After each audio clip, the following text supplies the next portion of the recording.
Նախ քանի որ գտնվում ենք Եռաբլուրում, մեր խոնարհումն ենք արտահայտում հայ ժողովրդի նորագույն պատմություն կերտող մեր բոլոր անձավակներին, ովքեր իրենց կյանքն են տվել, ովքեր որ մեծ ավանդ ունեն հայկական բանակի կերտման գործում եւ ես մեր ժողովրդին շնորհավորում եմ հայկական բանակի կազմավորման կապակցությամբ եւ ցանկանում եմ հաջողություններ, իհարկե այսօր տոնակատարությունները այն մեծ շուքով եւ այն տրամադրությամբ չեն նշվում, ինչպես նախկինում էինք նշվում, որովհետեւ մենք 44 օրյա պատերազմի ընթացքում պարտություն ենք կրել, այնուհետեւ անհաջողություններ են բազմաթիվ եղել, Արցախն ենք կորցրել, բայց այնուամենայնիվ ես գտնում եմ, որ հայկական բանակը այն կառույցն է, որը որ պատշաճ ուշադրության պայմաններում առաջինը կարող է վերականգնել, առաջինը կարող է շտկել իր ողնաշարը եւ ի վերջո մեր ժողովուրդը ակնկալում է, որ հայկական բանակը պետք է լինի նրա անվտանգության երաշխավորը եւ հայկական բանակը յուրաքանչյուր պետության եւ մեր պետության հզորության, ռազմական հզորության առանցքն է եւ ես եւս մեկ անգամ ուզում եմ մեր խոնարհումը արտահայտել մեր բոլոր այն զավակներին սպարապետի գլխավորության, որովհետեւ Եռաբլուրում են գտնվում, այսօրը յուրովի նաեւ հաշվետվությունը մեր բոլոր այն մարտական ընկերներին, որոնք որ բոլոր ժամանակների, բոլոր պատերազմների, բոլոր այսպես բախումների արդյունքում են իրենց կյանքը տվել մեր հայրենիքին եւ յուրաքանչյուր օր, յուրաքանչյուր տոնակատարություն է մեր համար պարտք գալ եւ մեր հարգանքի տուրքը մատուցել մեր բոլոր զավակներին։ Նիկոլ Փաշինյանի այսօրվա ուղերձը կարդացել եք, այնտեղ ասում է, որ զենքերը ձեռք բերվել բանակի կրճատումից է խոսացել, նաեւ ծրագրերից, որոնք իրականացում են եւ ասում է, որ ըստ էության արվել է այնքան բան, ինչքան նախկինում չի արվել, նաև ասել է, թե ինչի օրինակ 2018-ին 19-ին զենք ձեռք չի բերվել, որովհետև չի կարծել, որ դրանք կծառայեն բացառապես Հայաստանի ինքնիշխանությանը եւ տարածքային այլ կրտումներ չեն լինի։ Գիտեք, այս տոնական օրը խոսել բանակին եւ նաեւ քննադատություն ասել բանակի մասին ես չէի ցանկանա, բայց ասեմ հետեւյալը, որ ես չեմ կարդացել Նիկոլ Փաշինյանի ուղերձը, որովհետև չեմ կարծում, թե նա ամբողջությամբ արտահայտում է այն իրականությունը, որը որ այսօր կա։ Հայկական բանակը ձևավորվել է Հայաստանի Հանրապետության անկախության, Արցախի համար ազատության պատերազմական գործողություններին զուգահեռ հայկական բանակը ձևավորվել է զրոյից, ոչ մեկ կասկած չունի, չէ, որ այն զրոյից է ձևավորվել եւ մեծ չարչարանքի անհավասար պայմաններում այն հասել է մի այնպիսի իրավիճակի, որ հաղթել է մեր տարածաշրջանում եղել է մրցունակ եւ նաեւ փողգործունակ է եղել մեր միջազգային գործընկերների հետ։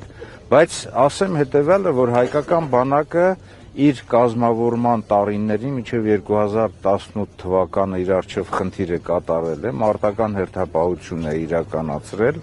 հակառակորդի հետ նույնիսկ հարաբերական անհավասար պայմաններում ինքը իր արչև դրված խնդիրը իրականացրել է։ Այսօր եթե բանակում որոշակի ձեռքբերումներ կան, որոշակի փոփոխություններ են իրականացնում, ես այսպես ասեմ, էլի հասարակ բառերով։ Այդ էր պակաս, որ այս ողբերգություններից, այս անհաջողություններից հետո քայլեր չձեռնարկեին բանակի, ասենք, մարտունակությունը վերականգնելու ուղղությամբ, բայց ես գտնում եմ, որ այս 5 տարիները բաց թողնված ժամանակահատված են ավելի շատ կարող էին իրականացնել, սկսած նրանից, որ պետք է մշակվեր մեր ազգային անվտանգության ռազմավարությունը, սկսած նրանից, որ պետք է լուրջ նոր խնդիրներին համաձայն, իսկ մեր խնդիրները ավելացել են եւ մարտական առումով, եւ մարտավարական առումով, եւ նաեւ բարոյաքեբանական առումով։ Կազմհաստիկային կառուցվածքային փոփոխություններ պետք է ձևավորեին, կատարեին։ Տեսեք, հակառակորդը խոսում է խաղաղության մասին, բայց ամեն օր հատուկ նշանակության նոր ստորաբաժանումներ, նոր զորամասեր է ձևավորում, իսկ Հայաստանի Հանրապետությունում մենք տեսել ենք, որ նոր հատուկ նշանակության ստորաբաժանումների, կառույցների փոխարեն հատուկ նշանակության ոստիկանական ստորաբաժանումներ են ձևավորել տարբեր բերետներով։ Օրինակ, ես եթե լինեի, այդ բերետների փոխարեն 3 կամ 4 հատ հատուկ նշանակության զորամասեր կձևավորեի, որոնք որ հատուկ խնդիրներ պետք է իրականացնեին 44 օրյան նույնիսկ պատերազմից հետո եւ այսօր էլ։ Այնպես որ արել եք, ձևավորել եք։ Ինչ։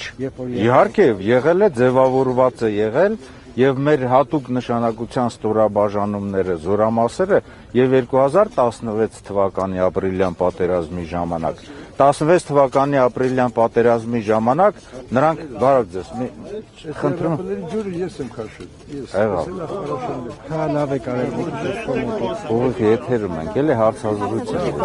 Հա, շնորհավորում եմ, շնորհակալ եմ ձեր կատարած 2016 թվականի ապրիլյան պատերազմի ժամանակ կարելի ասել, որ հակառակորդի Յաշմա կոչված հատուկ նշանակության բրիգադան հիմնահատակ ոչնչացվել է այն երկու ուղղություններով, որոնք որ նրանք հարձակվել են։ Այսօր սպառազինությունների ձեռքբերման հետ մեկտեղ, որ Նիկոլ Փաշինյանը ասում է, լավ կլիներ, որ այդ սպառազինությունը շարք կանգնվեր, յուրացվեր, իսկ դա կարող է արտահայտել ոչ թե հասարակ ժողովրդին տանենք կանգնած այս սպառազինությունը ցույց տանք, այլ դա կարող է արտահայտվել ստորաբաժանումների ներդաշնակմամբ, դաշտային վարժվածությամբ եւ խոշոր զորավարժություններով, որոնք որ իրենք պետք է ցույց տան զինուշ ծրագրով եւ նաեւ կարող է արտահայտվել զորահանդեսներով, որ իրենք պետք է կազմակերպեն։ Պարոն տեսեք, իթիվս այլ քննադատությունների դուք էլ վստահաբար լսել եք, ազգային ժողովում են հնչել, որ ասում են օրինակ գործող իշխանության ներկայացուցիչներն, ովքեր ծառայել են, ասում են ձեր ժամանակ մայկատռոցիկ չեն ունեցել։ Եկեք գիտեք բանակի գործունեությունը չիջեցնենք այդքան ցածր մակարդակի։ Ամեն ինչ էլ ունեցել են, բանակը համալրված է եղել, նույնիսկ թերությունների հետ մեկտեղ, որովհետև եւ թերություններ եւ սխալներ ունեցել են, ես էլ անձամբ ունեցել եմ սխալներ, բազմաթիվ սխալներ, բայց մենք ձգտել ենք, աշխատել ենք եւ վերականգնել ենք, բայց նույնիսկ այդ կարճ ժամանակահատվածում ձևավորված բանակը իր արժեվ դրված խնդիրը կատարել է։ Գիտեք, մենք այս վիճակում ենք 44 օրյա պատերազմի պարտությունից հետո, ձեզ ասեմ, բայց 44 օրյա պատերազմում պատշաճ կառավարման,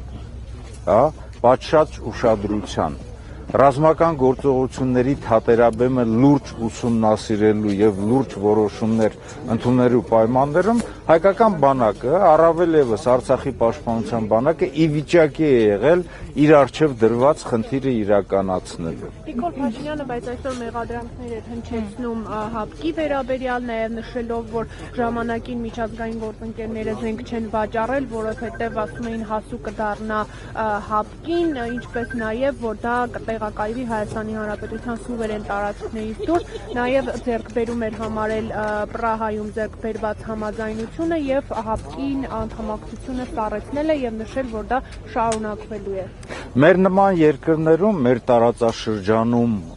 արկա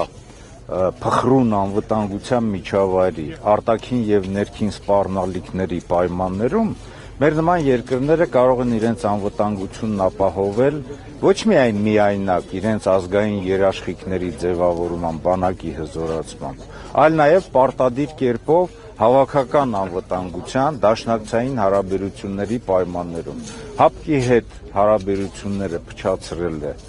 այսօրվա իշխանությունը, Նիկոլ Փաշինյանը, երբ որ ինքը փորձել է ՀԱՊԿ-ի գլխավոր քարտուղարին ձերբակալել,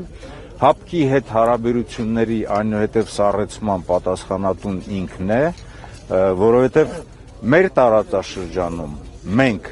ՀԱՊԿ-ի հետ հարաբերությունները ձևավորում ենք գլոբալ առումով տարածաշրջանային խոշոր պետությունների դեմ պայքարելու համար։ Ես նկատի ունեմ Թուրքիան, իսկ Ադրբեջանի հետ մենք ի վիճակի ենք եղել ինքնուրույն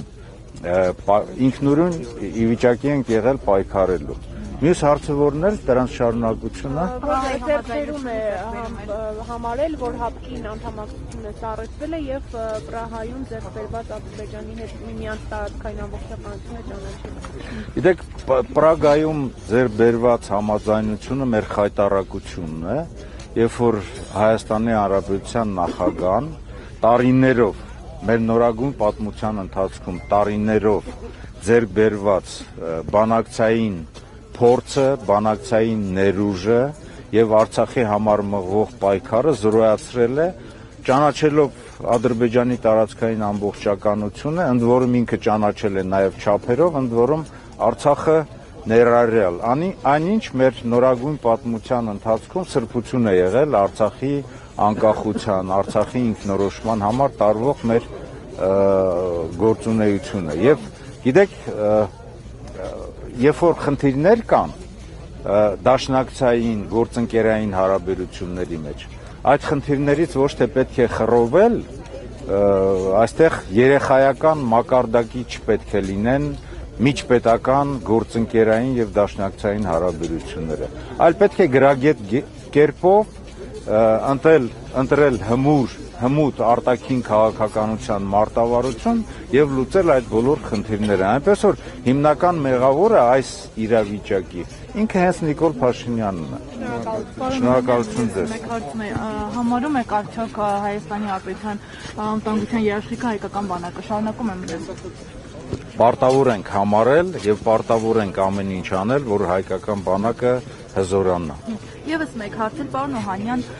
եթե ասում եք չեք կարդացել իր ուղերձում, նաև Փաշինյանը ասում է, որ այսքան ժամանակ,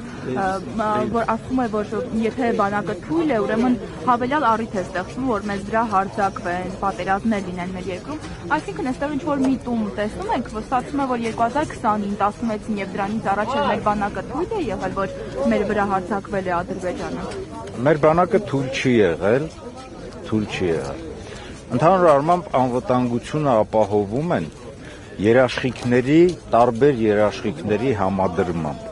Ազգային երաշխիքները դա բանակն է, մեր ներքին ամրությունը, մեր ներքին հզորությունը եւ միասնությունը, եւ նաեւ միջազգային երաշխիքներ, դա դաշնակցային եւ գործընկերային հարաբերություններն են։ Այնտեղ, որտեղ որ ավարտվում է արտաքին քաղաքականությունը, այնտեղ սկսվում են նաև կարող են դրանից օգտվել եւ սկսեն մարտական գործողություններ, այնպես ինչպես Ադրբեջանը օգտվեց դրանից 2020 թվականին։ Մենք երկարատև բանակցային գործընթացի փորձ ենք ունեցել, երկարատև բանակցային գործընթացի ներուժ ենք ունեցել եւ փոխանակ ինքը շարունակեր Մինսկի համանախագահության բանակցային գործընթացը, որոշում ընդուներ այն բոլոր առաջարկներին, որ 2019 թվականին Արցախի հարցի լուծման ուղղությամբ տեղի ունեցել, ինքը պարզապես այդ փաստաթուղթը, պարզապես համանախագահ 3 խոշոր երկրների՝ Ռուսաստանի Դաշնության, Ամերիկայի Միացյալ Նահանգների, Ֆրանսիայի կատարած աշխատանքը տարիների ծալել, դրել է իր տակը եւ դրանով իսկ համապատասխան պայմաններ ստեղծել, հակառակորդի համար ստեղծել ոչ ադեկվատ կառավարիչի տպավորություն, որն էլ առիթ է հանդիսացել պատերազմական գործողություններին։ Իհարկե հիմնական հանցագործը, հիմնական մեղավորը պատերազմի Ադրբեջանն է, բայց դրան նպաստել է նաև Հայաստանի Հանրապետության իշխանությունների ոչ ադեկվատ գործողությունը։ Հայոց բանակը իր կազմավորման տարիների ընթացքում ունեցել է համապատասխան սպառազինություն մեր անվտանգությունն ապահովելու համար։ Երկարատև համագործակցության շրջանակներում մենք բավականին լուրջ սպառազինություն եւ ռազմական տեխնիկա ենք ձեռք բերել նախկին տարիների ընթացքում։ Միայն ղեկավարման տարիներին 1500 ինքնաթիռաչվերթ սպառազինություն ենք մենք ձեռք բերել եւ այդ տարիների ընթացքում մեր ռազմաքաղաքական ղեկավարության ջանքերի շնորհիվ մենք ունեցել ենք Իսկանդեր համակարգ, մենք ունեցել ենք S-300 հոբ 6 համակարգ, մենք ունեցել ենք զրահատեխնիկա, մենք ունեցել ենք հրետանային միջոցներ, մենք ունեցել ենք Սմերջ, մենք ունեցել ենք տարբեր միջոցներ, որոնք որ հնարավորություն են տվել մեր առջև դրված խնդիրներն իրականացնելու։ Այսօրվա ձեռքբերումները ձեռքբերումները պետք է լինի լրացնելու կամ վերականգնելու Հայաստանի Հանրապետության զինված ուժերի մարտունակությունը։ Մեր սպառազինության նախկին տարիների մի զգալի մասը ավար է եղել։ Մենք ձեռք ենք բերել դա Ադրբեջանից մարտական գործողությունների ժամանակ, բայց նաև տեխնիկական միջոցառումներ իրականացնելով վերականգնել ենք, դա օգտագործել ենք պատերազմի ընթացքում։ Դա Աստված, այսօրվա ձեռք բերված սպառազինությունը արագ յուրացվի անձնակազմի կողմից, մարտական նրանց կարողությունները հասու դառնան մեր զինվորներին, դրանք գործարկվեն զորավարժություններով եւ այն պատրաստ լինի պաշտպանելու մեր հայրենիքը։